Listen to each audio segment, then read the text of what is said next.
Elvis Presley divorced Priscilla in 1973, but they remained close for the last 4 years of his life. The king continued to confide in her, telling her his deepest fear before he died.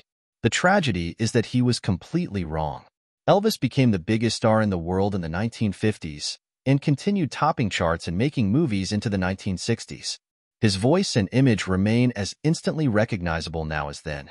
The anniversary of his death on August 16, 1977, aged just 42, is marked every year by fans at a series of events at Graceland. There has only ever been one king. Elvis would never know that his greatest fear, which tormented while he was alive, would never come to pass. Elvis was so charming and charismatic in public, few ever realized his inner struggles.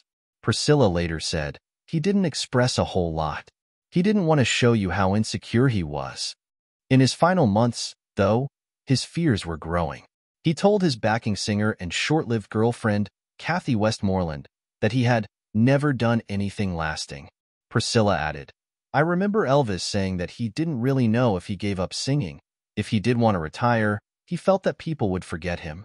What was so extraordinary was, at the time, most people would have agreed with him.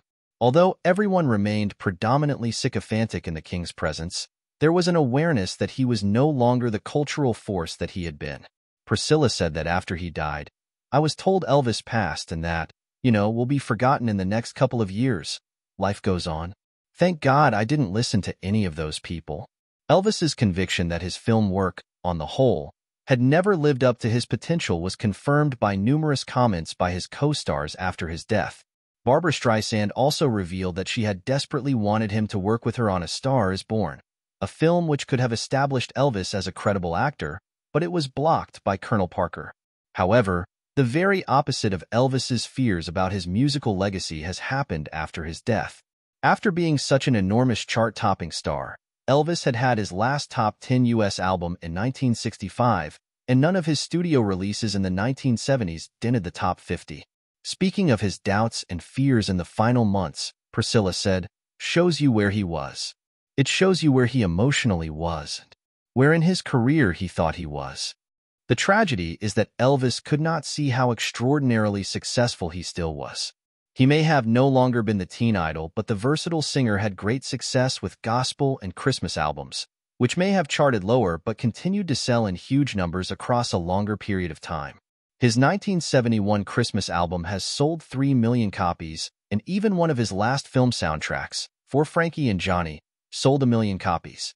Following on from successful residencies in Las Vegas, the king toured heavily through the 1970s. His 1972 Madison Square Garden's live album sold 3 million copies. The following year, Elvis's Aloha from Hawaii concert was a huge hit, televised and broadcast by satellite. The live album shifted a whopping 5 million copies. Yet, Elvis continued to fear that he was no longer relevant and that he would be quickly forgotten.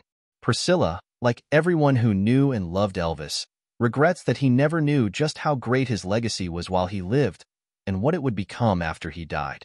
Speaking of his enduring worldwide popularity and the huge crowds who continue to make the pilgrimage every single day to Graceland, she admitted she wished she could say to him, "Oh my gosh, you were wrong.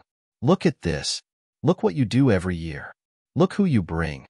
It brings a smile to my face, because if he only knew." Please subscribe, like, and hit the notification button for more videos.